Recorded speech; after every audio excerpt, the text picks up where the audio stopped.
नमस्कार दोस्तों। आज से लगभग 5000 साल पहले सिंधु नदी के किनारे बसा था एक अद्भुत शहर जिसका नाम था मोहनजोदाड़ो, यानी मृतकों का टीला। यह दुनिया की सबसे बड़ी पुरानी सभ्यताओं में से एक सिंधु घाटी सभ्यता का शानदार उदाहरण था।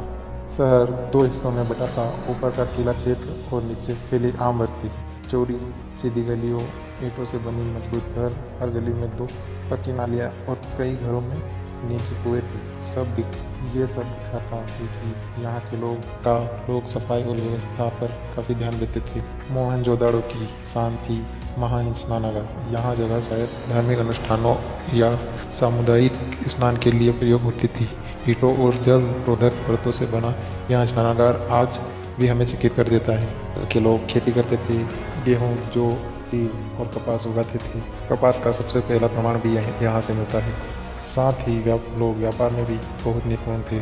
छोटे बड़े बाजार, मानवकृत भोजन और मोहरे उनके व्यवस्थित आर्थिक जीवन का सबूत है। यही कारण था कि उनका संपर्क दूर दराज तक यहाँ तक कि मेसोपोटामिया से भी जुड़ा था।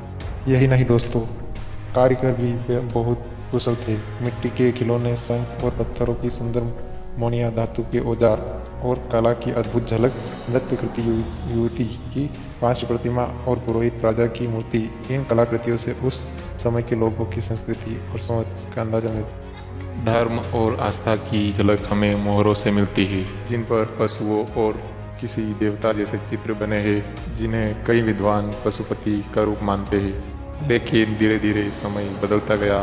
बार बार आई बाढ़ें, नदियों का रास्ता बदलना और जलवायु की कठिनाइयों, इन सब ने शहर को कमज़ोर कर दिया। लोग यहाँ से निकलकर अन्य जगहों पर बसने लगे और अंत में कभी जीवन रहने वाला मोहनजोदड़ो खंडर में बदल गया। 1922 ईस्वी में जब R.D. बनर्जी ने इसकी खोज की तो पूरी दुनिया हैरान रह गई कि भारत पाकिस्तान की धरा पर भी मिस्र और मेसोपोटामिया जैसी उन्नत सभ्यता मौजूद थी।